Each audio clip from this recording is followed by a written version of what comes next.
बहुत ही अति सम्मानीय नागरिक बहन भाइयों,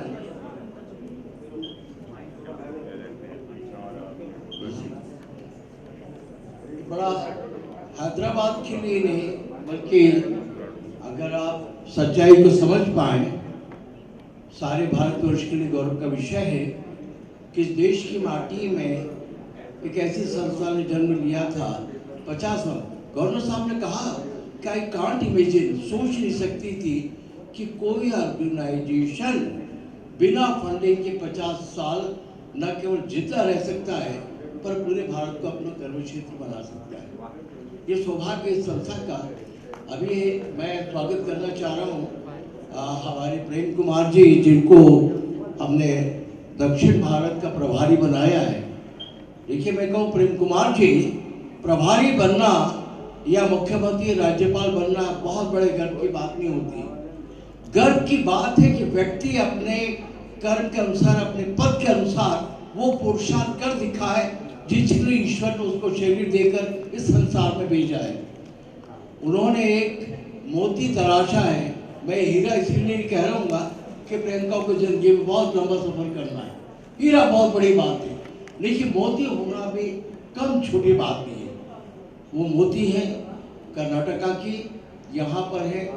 मैं राष्ट्रीय परिषद तेलंगाना परिवार और राष्ट्रीय परिवार की ओर से उनका स्वागत करता हूँ। देखिए बहन प्रियंका, एक बात याद रखिएगा, ये मंच मालाएं पहनाने, नेताओं का स्वागत करने के लिए नहीं बना है और नहीं बनेगा। ये मंच बना है इस माटी को प्यार करने का, पूरे भारत में वासुदेव कुटुंबकम का नारा बुलंद करने के लिए। हम जिंदा इसलिए कि हम चाटुकार नहीं है। हमारे पास में कोई ऐसा मंत्र नहीं है जो हम नेताओं को खुश कर पाए। हमारे पास में केवल देशभक्ति, प्यार और सुभाष विवेकानंद जैसे कुछ कर गुजरने की भावना। तो प्रियंका, आपको भी ये जो कन्वीनर आप आज मैं आपको था, मैं मन से बहुत पहले मान चुका था, मन से, लेकिन आज मैं सबके सामने घोषणा कर रहा हूँ। ये युवती आप नहीं जानते, लेकिन जो मैंने सुना है, ये शरीर जो बनाया है पंचमहाभूतों का, इस शरीर के अंदर एक चिंगारी जो मैंने टेलीफोन पर महसूस की है, चिंगारी लेकर जो धरती पर आई है, उसका नाम है प्रियंका रवि प्रकाश। मैं स्वागत करता हूं आपका और उम्मीद करता हूं कि प्रेम कुमार और श्रीवास्तव जी मनीष के साथ में मिलकर यहाँ पर ये समाप्ति नहीं है 50 साल, ये 50 साल के बाद एक नया सफर शुरू हो रहा है। मैं रहूंगा इस दुनिया में 100 साल राष्ट्रीय परिषद को रहकर आप लोगों को वो जुबली मनाना है जबकि नरेंद्र माथुर की आत्मा ईश्वर के पास पहुंच चुकी होगी। उम्र का तकाजा आप जानते हैं, कोई ज्यादा टिकता नहीं। तो प्रियंका, प्रेम कुमार, मनीषा, श्रीवास्तव और हॉल में जो बैठे हैं हमारे राज्यों के मोदी, हमारे डॉक्टर विश्वास बैठे हैं, जिनको महाराष्ट्र की जिम्मेदारी दी गई है। कहाँ है विश्वास? वो बैठे हुए हैं, बड़े खूबसूरत जैकेट के साथ बैठे। आप इनका स्वागत करिए। ये भी सामान्य व्यक्ति नहीं है। विश्वास माने इसके अंदर जीने का विश्वास है। विश्वास माने जीवन में कुछ कर गुजरने का विश्वास। विश्वास माने बॉम्बे और महाराष्ट्र की में अपनी पत्रिकाओं को चमकाने दिखाने का विश्वास। तो मैं बॉम्बे से आए, मैं आपको आग्रह करूंगा आप प्लीज मंच पर आए और अपनी आकर्षक छवि हमारे गणमान्य नागरिकों को दिखाएं और ये बताएं कि राष्ट्रीय परिषद के सोल्जर, सुभाष के सोल्जर बनकर आप महाराष्ट्र और बॉम्बे में कुछ कर दिखाएंगे। हमें मालूम है आप शिवसेना के सैनिक बन चुके हैं, लेकिन उसको बनने से पहले आप इस मातृभूमि के सोल्जर हैं, सुभाष के सोल्जर हैं। शिवसेना या बीजेपी या कांग्रेस का सोल्जर बना बड़े गर्व की बात है। गर्व की बात है मातृभूमि का सिपाही बन के दिखाना। तो विश्वास आप करके दिखाएंगे तो हमें आप पे गर्व होगा। और आप शिव सैनिक बनकर विधायक मंत्री बने, हमें गर्व नहीं होगा। आपको गर्व हो सकता है, हमें नहीं होगा। अब मैं बुलाता हूँ हमारे राष्ट्रीय महासचिव सुनील दुबे को, अगर यहाँ बैठे हो, फोटो बाद में खींचेगा दुबे जी। ये व्यक्ति जिसका नाम है सुनील दुबे, ये जिंदगी का आधा शतक पूरा कर चुके हैं। जैसे राष्ट्रीय परिषद 50 वर्ष पूरे कर चुके, ये कर चुके। इस व्यक्ति के मन में भी तड़प है, जज्बा है, कभी रूठते हैं, कभी नाराज होते हैं, फिर हम समझ बनते हैं, लेकिन फिर लगता है इस संसार में रायुग जैसे संस्थाओं के साथ में जीना। और अगर कोई कंधा देने आपके परिवार में कम पड़ेगा तो राष्ट्रीय परिषद का परिवार जब हम में से कोई जाएगा, कंधा देने का अरुणाचल से लेकर कर्नाटक तक, बॉम्बे आएगा, भोपाल आएगा, यही हमारा प्यार का सबसे बड़ा संदेश है। अब मैं दूसरे महासचिव मुकेश गर्ग को बुलाता हूँ। छोटे उद्योगपति हैं, बड़े उद्योगपति बनने का इन्होंने सपना देखा है। सपना देखना प्रत्येक व्यक्ति का अधिकार होता है। देखिए मेरे मित्रों, मैंने मुकेश को भी एक बात कही और आपको भी एक बात कह रहा हूं। मेरे मित्रों, अमेरिका, यूके, जापान, स्विट्जरलैंड, वहां के लोग क्या सोचते हैं? भारत की माटी कहती है कि जो इस देश में जन्मा है उसको छोटे से लेके महान बनना है। विवेकानंद कहते थे कि तुम लोग 1000 साल की जिंदगी मत बनाओ, मत मांगो। मुझको गर्व होगा हिंदुस्तान के युवाओं को कि तुम्हें 80 साल की जिंदगी भी मिली, तो तुम वो काम कर दिखाओ जो आदमी 1000 साल सड़ता रहता है, मरता रहता है। 1000 साल में जो काम करना चाहते हो 80 साल में करके दिखाओ। तो मुकेश, आपको भी उद्योगपति या बने, लेकिन ये ना बोले ये संसार आपको उद्योगपति या करोड़पति अरबपति बनने के लिए नहीं मिला, ये बना है इस माटी के लिए कुछ करने। आज प्रेम कुमार ने एक इतिहास, मनीश्वर की टीम ने इतिहास किया है। They have created history. राष्ट्रीय परिषद के स्वर्ण जयंती कार्यक्रम में जो परफॉर्मेंस आपकी टीम ने दी है, और आप में से बहुतों को पता नहीं होगा, राज्यों के साथियों के नहीं, ये हमारी मेरी ये जो टीम है ना, ये बहादुर की टीम है। इन्होंने पिछले महीने 1.5 महीने से कब भोजन कराए, कब ये सोए हैं, कब अपने लाडले बच्चों को अपने गले से लगाया है, कब अपनी पत्नी को एहसास होने दिया है कि मैं तुम्हारा पति हूँ। ये कुर्बानी के द्वारा ये सब कुछ बन रहा है। इसीलिए आप लोगों का सफर लंबा है। एक बात को भूल नहीं जाना, ये सफर की 51वें साल में शुरुआत है। एक नया चैप्टर आप लोगों को लिखना है यहाँ पर भारतवर्ष में। और फिर कहता हूँ, किसने कांग्रेस बनाया, किसने आरएसएस बनाया, किसने रामकृष्ण परमहंस के मूवमेंट को चलाया? इस दुनिया में कोई नहीं है। एक शब्द मैंने पढ़ा था, ये संसार बड़ा विचित्र था। कौन थे रामकृष्ण परमहंस, कौन थे विवेकानंद? मृत्यु की यवनिका द्वारा नेपथ्य भूमि आवृत है। लोग आते हैं, जा रहे हैं, हम में से। अब मैं बुला रहा हूँ गुजरात को साथी को, जो अक्सर सो जाते हैं, स्लीपिंग रहे, लेकिन उनको जगाना चाहता हूँ। राष्ट्रीय उपाध्यक्ष यशराज गोहिल। मैं बार बार कहता हूँ मेरे मित्रों, ये जो व्यक्ति है, प्रतिभा माँ भगवती ने बहुत दी है, पर इसकी कमजोरी है कि प्रतिभा होने के बाद, शक्ति होने के बाद ये भूल जाता है मेरे पास में स्वाड़ है, मेरे पास तलवार है। वो तलवार म्यान में रखने के लिए नहीं होती, तलवार होती है निकालने के लिए और शत्रु के गर्दन पे वार करने के लिए। शत्रु है हमारे देश की बुराई, हमारे देश की सोशल इविल्स। तो ये बड़ा योग्य व्यक्ति है, आप लोग उसको प्रेरणा दीजिए कि यहाँ से जाए, तेलंगाना से जागरूक होकर जाए और गुजरात की तरुणाई को संगठित करने का काम करे, जो मैं पिछले 7 साल से इस युवा से उम्मीद कर रहा हूँ, पर मेरी उम्मीद आज तक पूरी नहीं हो पाई है। क्योंकि मैं सबसे बड़ा आलोचक हूँ, मेरे पास चाटुकारिता नहीं है। मैं किसी की चाटुकारिता करने के लिए उस दुनिया में नहीं आया हूँ। जिस दिन चाटुकारिता करूँगा उस दिन ईश्वर मुझे तत्काल बुला लेगा। बड़े बड़े राजनेताओं का साथ मैंने इसलिए छोड़ दिया 35 वर्ष की दोस्ती के बाद वो चाहते थे हम उनकी चाटुकारिता करें। इसलिए यशराज कुछ करके दिखाओ तो जाकर आर भाई को तुम पे गर्व होगा। अब बुलाता हूँ हरियाणा के छोटे से स्मॉल टाइगर विजय शर्मा को। साथियों, इनको भी आप करतल ध्वनि से स्वागत करें। ये बहुत संपन्न व्यक्ति नहीं है, लेकिन विजय का दिल रिच है। दिल है ना, राइट लेफ्ट। ये आपको एक बात बताऊं, हमारी टीम को गर्व होना चाहिए। संस्था के स्वर्ण जयंती का ये तीसरा कार्यक्रम है। कोविड ने हमारी स्वर्ण जयंती को भी राष्ट्रीय परिषद को कोविड लगवा दिया था, कोविड ने, लेकिन हम लोग काम कर रहे हैं।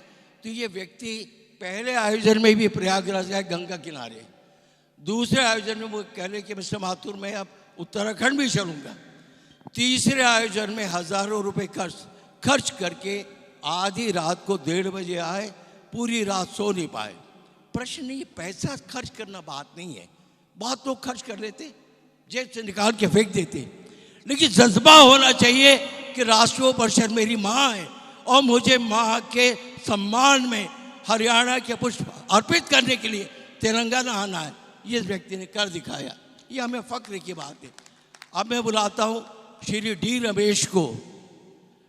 डी रमेश एक ऐसे हमारे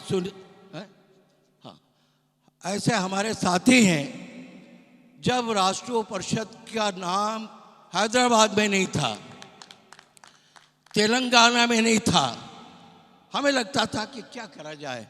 सुनील दुबे ने कहा कि मिस्टर माथुर मेरे साथ में चलिए, यहाँ आए।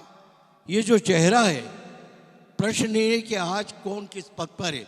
पद से कुछ नहीं होना है। पद मोदी के पास भी है, कल को और गुजरे कल में नहीं था उनके पास, आज वो भारत का नेतृत्व कर रहे हैं। तो व्यक्ति ने राष्ट्रीय परिषद के दीप को प्रज्वलित करने के लिए हमें और दुबे को प्रोत्साहित करा, और उनकी प्रेरणा आगे बढ़ते हुए बड़े बड़े मोती आए। एक बड़ा मोती है प्रेम कुमार, दूसरा बड़ा मोती है मनीष राय श्रीवास्तव, पर उसको ढूंढने वाला चेहरा तो चाहिए ना। जौहरी, मैं आपका स्वागत करता हूं।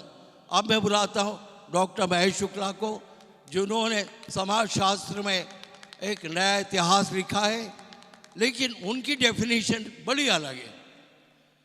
वो मुझे कहते हैं, अरे माथुर भूल जाओ रानी क्या कहती है, वो बड़ी विद्वान है, वो सब कर दिखाएंगी। आप भूल जाइए प्रेम कुमार, वो संदेश देते हैं आप सब पे भरोसा करें और चुपचाप सो जाओ चादर ओढ़ के। मैं कहता हूँ मैं सोऊंगा तो भोपाल के शमशान में, और ऐसा सोऊंगा कि आप जगह नहीं पाएंगे। आप मुझे संदेश मत दो। मैं 8 साल की उम्र से, आपको नहीं मालूम है, इस टीम के लोगों को मना है। कैन यू इमेजिन 8 साल का बच्चा जो कि खेल करता है, बच्चों जैसा खेलता है। मैं 8 साल की उम्र में माधव सदाशिव गोलवर के भाषण को सुना, स्वामी विवेकानंद के संपर्क में आया। 8 साल की उम्र में भारत के राष्ट्रपति डॉक्टर राजेंद्र प्रसाद आए, मेरा घर सामने था। फुदकता दौड़ता मुझे मालूम था कि राष्ट्रपति क्या होता, मुझे क्या मालूम। और 9 साल की उम्र में विश्व में सबसे बड़ा इतिहास रचने वाले समाज सेवी सोशियोलॉजिस्ट डॉक्टर राम मनोहर लोहिया, उनके चरणों बैठने का मुझे मिला 9 साल की उम्र में। 10 साल की उम्र होते होते पंडित जवाहरलाल नेहरू के बगल में इतना बैठा जैसे मैं उनको छू सकता था। ये मैं अपनी तारीफ नहीं कर रहा, मैं आप सबको बता रहा हूँ कि बचपना गुल्ले खेलने के लिए, मोबाइल पर गेम देखने के लिए नहीं होता। बचपना होता है बुनियाद बनाने के लिए। 10 साल की उम्र में मैंने 180 किलोमीटर की पैदल यात्रा की। हाँ, भोपाल से 180 किलोमीटर देर एक जगह है सोनकच्छ। आप सोच सकते बच्चा गोद में रहते 1 किलोमीटर चलने पर कहता पापा थक गया मुझे बिठाइए। गिरते बारिश में वो 10 साल का बच्चा 180 किलोमीटर की पैदल यात्रा की। भारत के अखबारों में उस युवक का फोटो छापा कि 10 साल का बच्चा 180 किलोमीटर की पदयात्रा करके ही हैज क्रिएटेड हिस्ट्री। वो व्यक्ति ईश्वर ने मुझे बनाया है। 17 साल की उम्र में स्वामी विवेकानंद पे भाषण दिया कलकत्ता में जाकर।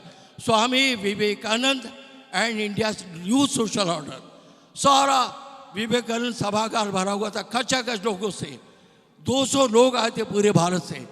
दूसरे दिन वहाँ के लर्नेड जजेस ने, न्यायाधीश और बड़े बड़े पत्रकार 5 बेस्ट स्पीकर भारत के चुने। वो सम्मान मुझे भी मिला, one of the best speaker of Hindustan. ये मैं फिर कह रहा हूँ, ये तारीफ के लिए मैं ढिंढोरा नहीं पीटा, मैं आप सबको कह रहा हूँ कि जीवन एक ऐसा मैदान है कि हर आदमी कपिल देव, सुनील गावस्कर बनता है, हर आदमी चाहे तो विवेकानंद बन सकता है।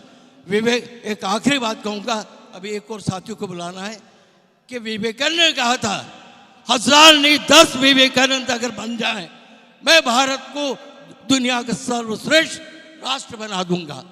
पर दुर्भाग्य दूसरा विवेकानंद आज तक बन नहीं पाया है। क्या हमारी माटी में कोई कमजोरी है? क्या हमारी अंतरात्मा वो नहीं है जो ईश्वर के द्वारा प्रवेश करके पावन पवित्र बनती है? इस शरीर के अंदर वो सोल है जिसको प्रकाश कहते, वही है हमारी अंतरात्मा। मेरे मित्रों, जिस दिन ये आत्मा जग गई, आप लोग सो नहीं पाओगे। आप 8 साल की उम्र में मेरे जैसे सक्रिय हो जाओगे, अपना सब कुछ न्योछावर करने के तैयार हो जाओगे। इसमें 1-2 ऐसे साथी हैं जो किन्हीं अज्ञात कारणों से मुझसे नाराज हो गए थे, लेकिन मैंने कहा मुझे इनके सामने मस्तक झुकाना है, क्योंकि राष्ट्रीय परिषद को कमजोर नहीं होने देना। नाराजगी व्यक्तिगत हो सकती है, सैद्धांतिक हो सकती है, पर इस मां से नाराज नहीं होना जिसका नाम है राष्ट्रीय परिषद। अब मैं बुलाता हूं तमिलनाडु से आए मिस्टर एन राव को, जिनको मैं जब मुझे श्री इन्होंने डी रमेश ने परिचय कराया था, उम्मीद थी कि आपके शरीर में भी कुछ कर गुजरने की भावना होगी, पर वो भावना हमें गायब नजर आई है, डिसेपियर नजर आई। अरे क्या चेन्नई तमिलनाडु में जोशीले उत्साही सिपाहियों की कमी मिस्टर राव, कि आप 10 सिपाही तैयार नहीं कर पाए। लेकिन मैं आपका स्वागत करता हूं और इस उम्मीद के साथ में करता हूं कि एक दिन आप चले जाओगे और केवल हम लोग और यहाँ मैं चले जाऊँगा, आप कहोगे माथुर गया मैं कुछ तमिलनाडु में कर नहीं पाया। Please do something.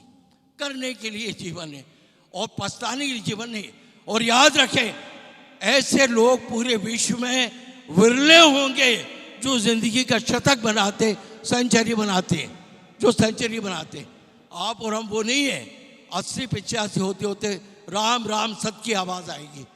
फिर वो कहते हैं अरे भैया अभी नहीं करा तो बहुरे कहते काल करे सो आज कर, आज करे तो अब, पल में परलय हो जाएगी। एन राव बहुरे करेगा कब। मैं आपका स्वागत करता हूं। तमिलनाडु में दीप को प्रज्वलित करिए, कुछ करके दिखाइए। भाई कोई और साथी बचा है भाई? कोई है और? एक बहुत बड़ी गलती हो रही थी मुझे।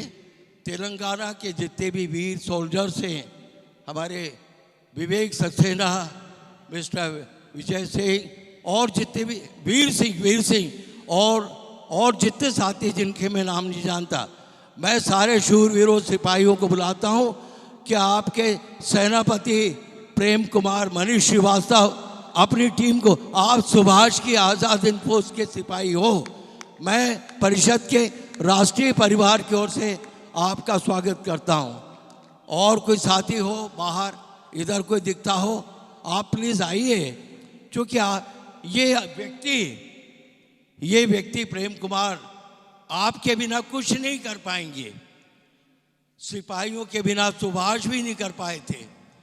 जब हम लोग, हमारी आज़ाद हिंद फौज ने उसको क्रॉस करा, हमारे साथी श्याम श्रीवास्तव भाई, आदरणीय सम्मानीय मुनीर कादरी जी कहाँ हैं? आइए। मैं उर्दू में आपका खैर मकदम, जानते खैर मकदम क्या होता है? उर्दू में खैर मकदम का मतलब है स्वागत। मैं इस भारत की संस्कृति के अनुरूप आपका खैर मकदम करता हूँ। श्याम जी का कह रहा था, मुझे कहा गया कि ये वो सिपाही है जिन्होंने साथियों का भोजन कहाँ होना है, साथियों का रहना कहाँ होना है। मुझसे आके पूछते थे, अरे माथुर साहब आप क्या कर रहे हो, इडली डोसा आपका इंतजार कर रहा है। सवाल वो नहीं है, इट्स नॉट दिखावा, ये दिखावा नहीं है। मुझे गर्व है अपनी टीम पर, ये जो करते हैं दिल की गहराई से करते हैं।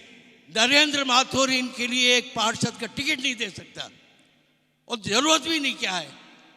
अरे पार्षद और विधायक और सांसद, जब से भारत आजाद हुआ 48 से आज तक लाखों राज्यसभा सदस्य, लाखों लोकसभा सदस्य इस संसार को छोड़ के जा चुके। कितने प्रधानमंत्री जा चुके, पंडित नेहरू से लेकर आज तक गिनो। कितने राष्ट्रपति जा चुके, कितनी मीना कुमारी जा चुकी।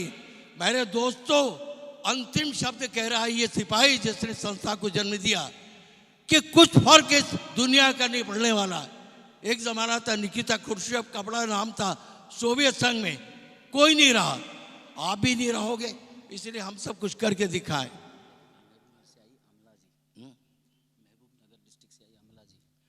महबूब नगर डिस्ट्रिक्ट से अमला जी आए हैं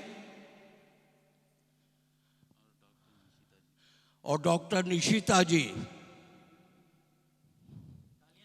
वाह भाई, आपका व्यक्तित्व, आपकी साड़ी, आपकी माला और आपके चेहरे पे ग्लो, ये सब दर्शाता है कि सौंदर्य ईश्वर ने आपको कुछ कर गुजरने के लिए दिया है। शरीर का सौंदर्य काम नहीं आता बहन, लेकिन मैंने देखा कि आप इस साड़ी के अंदर लगातार हॉल में चक्कर लगाती रही। मैंने एक जज्बा है, आपका भी स्वागत करता हूँ, बहुत अच्छी बात है। तेलंगाना की बहनों, देखिए आपके राज्य में, आपके शहर में हजारों किलोमीटर दूर से मेरे सिपाही आए, हजारों किलोमीटर दूर। आप भोजन कभी भी कर लेंगे, विश्राम कभी भी कर लेंगे, घर का काम बदी भी कर लेंगे, लेकिन ये जो बॉम्बे से लेकर और दूसरे आप चेहरे देख रहे हो गुजरात तक, ये अब दोबारा क्या कह सकते हैं, आप दोबारा आएंगे। वक्त कभी रिपीट होता भी और नहीं भी होता है। तो मैं 4-5 साथियों को 2-4 मिनट के लिए बुला रहा हूँ। प्लीज़, जिस तरह आपने मेरी जीवन की सच्चाई को सुना, मैंने जीवन के पन्नों को खोल के आपके सामने रखा, मेरे 2-4 साथी आएंगे। आप कृपया आज स्वर्ण जयंती में मैं चाहता हूँ कि वो चंद उद्गार अपनी जवान से नहीं, अपने हृदय की गहराई से आपको कहें। और हैदराबाद के निवासियों, आप प्लीज़ मेरे सिपाहियों को सुनेंगे, ऐसा मान के चलिए आप सुभाष के सिपाहियों को सुन रहे। पहले जिनका सम्मान करा डॉक्टर विश्वास, उनको मैंने इस कार्यक्रम के सेकंड भाग की अध्यक्षता के लिए संस्था के अध्यक्ष के रूप में बहन रानी जी को कहा था, गवाही इनसे ले लीजिए, उनका नाम लिखा है। लेकिन दूसरा भाग सांस्कृतिक उथल पुथल नृत्यों के बीच में खो गया। अब ये बहुत सौभाग्य मिला है मेरे साथियों, जिनके दम पर मुझे दिल्ली से लेकर, गुजरात से लेकर, हरियाणा से लेकर सब जगह बहुत कुछ करना है, एक नया तिरंगा लहराना है। मैं डॉक्टर विश्वास को बुलाता हूँ और 2-4 साथियों को बुलाऊंगा। प्लीज़ मानसिक रूप से तैयारी। डॉक्टर विश्वास महाराष्ट्र के संगठक, बॉम्बे के हमारे मोती। एक बात, एक बड़े नेता के पास मैं बैठा था, 2 बातें कहकर मैं हाथ जोड़ के माफ़ी चाहूँगा, समय इसलिए मांग रहा हूँ। मैंने पहले कहा, भारत हिमालय से कन्याकुमारी तक 2000 किलोमीटर का देश है, आबादी के लिहाज से दुनिया का दूसरा बड़ा मुल्क, क्षेत्रफल के लिहाज से 7वां बड़ा देश है। और आप सबको गर्व होना चाहिए, इस दुनिया में कोई धरती है जहां साक्षात ईश्वर ने मानव रूप लिया है, वो केवल भारत है।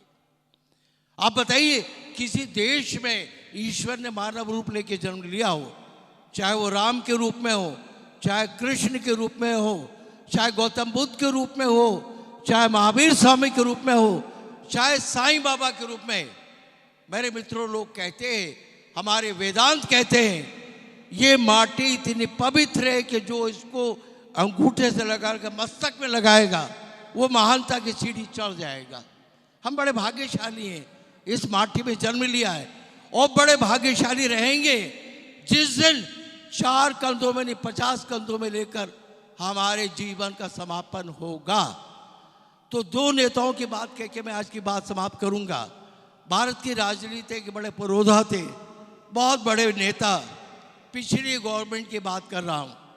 मैं लोधी स्टेट पर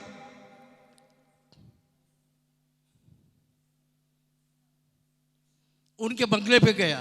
वो दृष्टांत इसलिए दे रहा हूं कि हमारे मंच पे लोग और आप लोगों को बड़ी प्रेरणा मिलेगी। वो इतने बड़े व्यक्ति थे कि पीए ने कहा कि साहब आपको बड़ी देर बाद बुलाएंगे। मैंने कहा आपको बात नहीं, मेरा पर्चा भेज दीजिए। मैं पहुंचा तो उनके राज्य के बहुत बड़े सोशल रिफॉर्मर उसके पास बैठे थे। बातचीत करते करते भावुक हुए।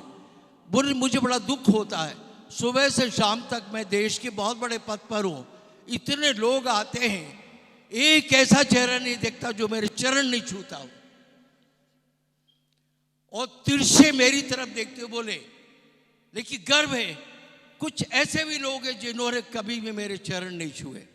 मैं अपनी बात कहकर आपको ये संदेश देता हूं, नेताओं की दरवाजे पे खड़ा होकर कटोरा लेके मांगने की जरूरत नहीं है। मां भगवती उनको ही माला पहनाती है जिनके साथ पुरुषार्थ है, जिनके पास कर्म है, जिनके पास कुर्बानी की शक्ति है। तेलंगाना के लोगों, अगर ये भावना लेकर हमारे साथी अपने अपने राज्यों को जाएंगे, आप मान के चलिए हमारा स्वर्ण जयंती मिशन पूरा हो जाएगा। और एक नेता के पास बैठा था कुछ दिन पहले, वो मुझे बोले राष्ट्रीय परिषद रचनात्मक कार्यक्रम क्या करती है? मैं चुप। अरे भाई कितने गांव को बोध लिया, कितने बीमारों को ठीक करा, कितने गरीबों के लिए क्या करा। मैं चुप। मैंने एक पूछा आप एक बात बताइए, 1000-2000 डॉक्टर विश्वास को सैल्यूट करता हूं कि आपने बहुत से लोग ठीक करा। किडनी कितने लोगों को देंगे, आंख कितने लोगों को देंगे, भूखे कितने लोगों को आप खाना खिलाएंगे। 1 अरब कई करोड़ के देश में कितने लोगों का पेट भरोगे? ये बड़ा मुश्किल काम है। दिखावा नाटक छोड़कर राष्ट्रीय परिषद ने लिया है। मैं आपसे पूछता हूं, आपको चैलेंज कहता हूं, आप नागालैंड, अरुणाचल, बॉम्बे, शिमला कहीं जाइए, केवल आप 2 लोगों को मित्र बनाने में सफलता प्राप्त करने में आपके चरण छू लूंगा। आप जाएंगे शिमला की सड़क पर, भाई साहब मेरा नाम है डॉक्टर विश्वास, मेरा नाम है यशराज गोयल, मैं बड़ा धुरंधर हूं, बड़ा शीरवीर हूं, मेरे मित्र बन जाए। वो पीछे मुड़ के ये पागल आदमी कहां से आ गया? मेरे मित्रों, मैंने उस नेता को कहा मानव के हृदय में प्रवेश करना, अंतरात्मा में प्रवेश करना जो ईश्वर का प्रतिनिधित्व थे। कृष्ण कहते गीता में, जब शिशु किसी नारी के शरीर में विकसित होना शुरू होता है, जैसे विकसित होता है मेरा प्रकाश आत्मा के रूप में उसके गर्भ में प्रवेश करता है, तब ये ढांचा बनता है रानी के रूप में, तब ये ढांचा बनता है डॉक्टर विश्वास के रूप में। हम सब के अंदर ईश्वर है। यही कारण है कि वेदांत कहता है अहम ब्रह्मास्मि। दुनिया में कोई ऐसा देश है जो कहता हो कि मैं स्वयं ब्रह्म हूं? मेरे मित्रों, इस यूनिवर्स में केवल भारत है जो कहता है कि तुम खुद ब्रह्म हो। कोई ऐसा देश है जो कहता हो मातृभूमि भारत? मदर अमेरिका को कहेगा, मदर ब्रिटेन को कहे, कोई नहीं कहता। भारत को भारत माँ कहा जाता है। हम कई मामलों में फक्र है। स्वामी विवेकानंद कहते कि शून्य का आविष्कार नहीं हुआ होता। यह विज्ञान जो प्रगति कर चांद नक्षत्रों पे ध्वजारोहण को जा रहा है, वो कुछ नहीं कर पाता। तो मेरे मित्रों, विदा लेने से पहले इस माटी को प्रणाम करो, इसका साष्टांग दंडवत करो और प्रतिज्ञा करो कि जब तक प्राण वायु चल रही है, जब तक प्राण वायु तुम्हारा साथ नहीं छोड़ती, तब तक झुकोगे नहीं, रुकोगे नहीं, थकोगे नहीं। और चाटुकार और चमचागिरी बनकर और पैसे के खरीदार बनकर चांदी के चंद सिक्कों के लिए अपने ज़मीर को नहीं बेचोगे, तभी राष्ट्रोपति बनेगी। कभी भूल कर मत कहना, कोई नेता पूछे आप क्या रचनात्मक काम? अरे भाई, 4 लोगों ने 25 राज्यों में झंडा फहराया है बिना पैसे के। आप 25 दिन काम करके बताइए। वो सिर्फ कार्यकर्ता, सर वो टैक्सी का किराया देना, सर फल मेरी टीम के लोगों ने कितना खर्च करा, ये बैठे हुए, ये चश्मा पहने हुए प्रेम कुमार, ये चश्मा पहने मनीष श्रीवास। कोई पूछता है ये पैसा कहाँ से आया? हमारे राज्यों ने जो करा है, बॉम्बे में हमारे डॉक्टर विश्वास, वहाँ का वर्ल्ड ट्रेड सेंटर, वहाँ का कोलाबा के पास एक आयोजन हुआ था कई वर्ष पहले। भारत के रेल मंत्री सुरेश प्रभु को 6 महीने तपस्या के बाद में ले जा पाया था। वहाँ पर जो कार्यक्रम हुआ इतना इतिहास रचने वाला था। और एक कार्यक्रम था 2005 में यशवंतराव बलवंतराव चौहान सभागार बॉम्बे, जिसमें महाराष्ट्र के मुख्यमंत्री विलासराव देशमुख, दैनिक भास्कर के पूरे भारत के जन्मदाता रमेश अग्रवाल, डॉक्टर रीता भगनौर जोशी, सारे लोग थे। इन लोगों ने दिन रात एक करके कितनी धनराशि राष्ट्रीय परिषद नेताओं के लिए खींच की। इन्होंने पैसा राष्ट्रीय परिषद के चरणों में समर्पित करा। ये पैसा कहाँ से आता है? पूरे देश में। मैं जिस साथियों को कहता हूँ, इस आयोजन के लिए मैंने 2-4 साथियों को कहा भैया कुछ धनराशि दीजिए, जिसके मन में जज्बा था ये राशि लीजिए, तेलंगाना कार्यक्रम को सफल करवाइए। और जिसने नहीं दिया उसको भी प्रणाम, जिसने नहीं दिया उसको भी प्रणाम। पैसा किसी व्यक्ति को विवश नहीं करता दोस्तों। प्रेम कुमार इन्होंने मिलकर they created history in south India. दक्षिण भारत में इतिहास बनाने वाले मेरे 2 वीरों, राष्ट्रीय परिषद का आपको प्रणाम करती है, सलाम कहती है। राज्य की राज्यपाल लेफ्टिनेंट गवर्नर कहती है मुझे आश्चर्य है कोई ऐसी संस्था जो 50 साल पूरे कर चुके। आप जानते हैं इसका अर्थ क्या है? 50 दिन बिना धनराशि के घर गृहस्थी नहीं चलती है। पता चला कि तुअर की दाल खत्म हो गई, आटा खत्म हो गया, क्या क्या नहीं खत्म हो गया। तो संस्था को चलाना है और कितनी दुश्वारी आती है मित्रों। इतने शत्रु पैदा हुए राष्ट्रीय परिषद के, नरेंद्र माथुर के, कहते थे कि वो भ्रष्ट आदमी है, पैसा खा गया है। लेकिन मेरे मित्रों कभी भी याद रखो, अगर कोई आपको गाली देता है आप मान के चलिए उसने आपको माला पहनाई है। मैं तो सर आंखों पे लेता है, प्रणाम तुम लोगों को, तुम हमको जगाते हो। आप सब जागते रहे, हम जागते रहते। स्वर्ण जयंती जिंदाबाद, भारत माता जिंदाबाद, दक्षिण भारत जिंदाबाद। और बहन प्रियंका प्रेम कुमार को लेकर दक्षिण भारत के पांडिचेरी का नाम प्रेम कुमार ने लिया था, दिलवाई है तमिलनाडु के बैठे हुए। अगर आप इन 6 या 7 जो भी राज्य हैं दक्षिण भारत के, वहाँ अगर आप 5-5 में पांडव पैदा नहीं कर सकते तो मैं मान के चलूँगा दक्षिण भारत की जो माटी है वो वीरों में कमी है। वो केवल राजनीति में तरक्की करते हैं, देश नीति में नहीं करते। मैं आपसे भी उम्मीद करूँगा अगली बार जब हम आएँ तो आप हमें कहिए ये हमारा दक्षिण भारत तैयार है, तभी आपका व्यक्तित्व जो है आपको प्रणाम करेगा। बहुत बहुत धन्यवाद, बहुत बहुत मुबारक आप दोनों को।